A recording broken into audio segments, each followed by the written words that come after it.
There are 4 species counted among the war chamber of the Greater Galactic Council. The massive Ketund, Titan-like in size and strength, each individual Ketund capable of carrying a tank's worth of weaponry and armor into battle alone. The predatory Tragnar, apex warriors and masters of the hunt, who could track a scent for miles and lunge at their prey with a brutal fury and savage efficiency.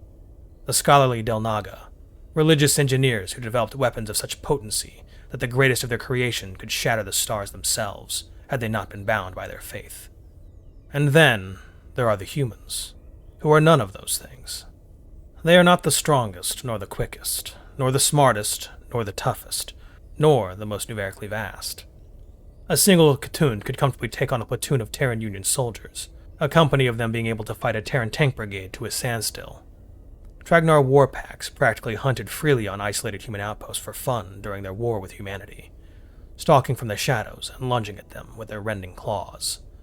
And while they never fought the Delnaga, reports from observers invited by the Delnaga themselves claimed to have witnessed an arsenal that made nuclear weapons, once so feared by the governments of old Earth, look like hand grenades. So why does humanity stand among these martial superpowers of the galaxy, you might ask? Many drunken, nationalistic ramblers and confused casual observers have asked the same. It is for one simple reason. Humans are the only species who can fight monsters the other 3 cannot. Space is vast and dark, holding as many wonders as it does horrors. When the black fleets of the Zark came screaming out of the sunless void of the darkness, they brought with them primordial horrors, manifestations of a terrifying unreality, and monuments of a faith so eldritch it could only be described as madness. These monsters sent off psychic shockwaves, crippling the minds of those who felt it with the crushing realization of existential dread.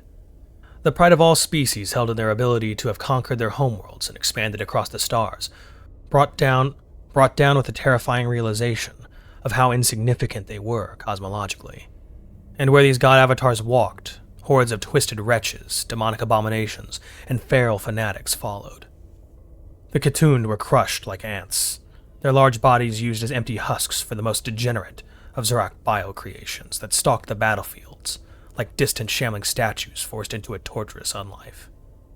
Tragnar hid in holes, which soon became their graves, their hunting prowess meaning nothing against a foe that hunted them back, that just the sight of one could stun a whole war pack, as they remembered a time when their pre-sentient ancestors were still hunted by other predators.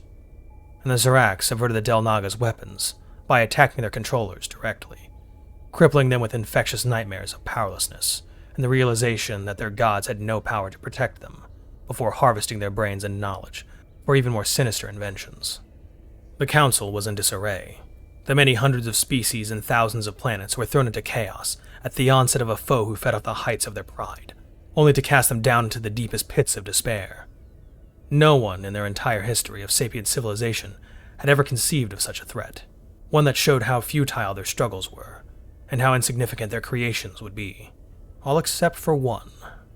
When humans first breached the barrier of FTL, they were seen as the humblest of all races. By comparison to the other species, their ships and cities lacked the huge monuments common across other planets. Boasting and bragging were seen as rude in their curious culture, and despite making it past the Great Filter, they kept showing themselves as underdogs in their stories. Many governments thought it to be some kind of defeatist self-propaganda of a pacifist race, a notion only dispelled after the violence of human history was known and the Terran Union fought the Tragnar to a standstill in a war over colonization rights. However much respect they gained, though, was never enough to outweigh the conception that they were meek, cowardly creatures, a young race who didn't believe in its own abilities enough to project them. This lack of hubris, as the humans saw it, did not come from a place of weakness, however, but from a place of understanding. An understanding that as far as they have come, they still had much to learn, and that for as much as they had to learn, the galaxy they lived in was barely a speck on the scale of the universe. Whereas the media of other races showed them standing tall, fearless and triumphant over adversary and hardship, human media showed humans who failed to do so, overcome by a villain or greater force. Even in the situations where the humans won, their path was seldom easy or smooth. To them, a 95% chance of failure wasn't certain doom, but a 5% chance of success. Uniquely among human media as well, they had developed the concept of existential horror, a concept utterly alien to the other races of the Council. They even had a word for it that could never be properly translated: Lovecraftian. what could exist that could make existence itself seem meaningless? The Zark proved they could. Their avatars brought on a fear so ancient, so primal, that all could feel the times their ancestors were afraid of thunder and the dark beyond meager campfires. The Khatun, the Qatar, the Delnaga, they were all new to this feeling of fear embedded into the very DNA of life itself. But humans weren't. Across 1,000 worlds, and for nearly 27 long, bloody years, the sons and daughters of Earth fought hopeless battles and desperate last stands. Often they were the last line of defense, or sacrificial rearguard, not out of choice, but because all the other forces had fled the battle. Great armies were raised from humanity's many planets, colonies, and nations, her people throwing themselves into the gullets of thirsting monsters and the maws of laughing gods, all to buy time, to hold the line. The 93rd Kingsguard Infantry held a thin red line of makeshift defenses on the Khatun homeworld of Octorad, refusing retreat even as they were overrun by the hordes of Zark who tore into them.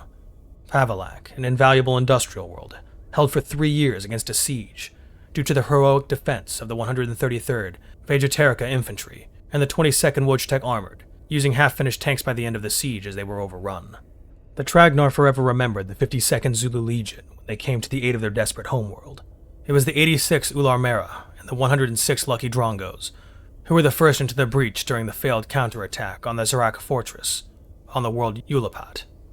The 71st Shujin, 77th Chasavoy, 101st Screaming Eagles, and 166th Hei Heng Fu all fought, bled, and died in the apocalyptic battle of the Delnaga archive world of Eliad 6. And when the 201st Agrulius Starfighter Corps discovered a Zarak Void Forge, they rammed their fighters straight into it once their ammo ran dry, desperately preventing the creation of another Cthulhu-like god avatar. As each man and woman died, they did so with fury and vengeance, unseen by the wider galaxy on their lips, their souls burning like a beacon against the endless darkness. It was humanity, bleeding and battered as it was, who led the armada that crushed the last bastion of the Zark, Zark Prime. At the helm was the battleship Solar, the greatest naval vessel ever built, 5 miles long with Khatun armor, Tragnar sensor arrays, and Delnaga guns. Battleship Solar led a combined force of over 24 species to the very gates of hell itself, where the Zark kept their most terrible god avatars. With each pass of their inferior weapons, ships weren't just destroyed, but erased from reality itself. Some fled, others retreated to maximum weapons range. Only the ships of the Terran Navy dared to get close, to stare the abyss in the eyes and dare it to blink. And as they detonated a human Delnaga hybrid bomb above the Zark's homeworld, the abyss blinked. Humanity is not the strongest, nor the quickest, nor the smartest, nor the toughest, nor the most numerically vast. But they don't have to be. They never saw themselves based on what they did, but what they could do. Where everyone else had seen near certain defeat and damnation, humans bet everything on that tiniest of chances for victory, gambling against hope and forgotten gods on an underdog victory. It had been the humans, the cowards, who sacrificed untold millions on planets not their own. It had been humans, the unassuming, who led the great galactic armada to Zark Prime. It had been humans, the prideless, who continued to hunt the remaining god avatars and monsters left over from the Zark to this day.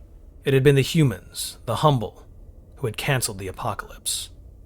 It is humans, the fearless, who stand as the galaxy's monster hunters. When some new horror monster rises out of the abyss of space, or an old one dares to reveal its hated head, it is humanity who the Khatun, the Tragnar, and the Delnaga turn to.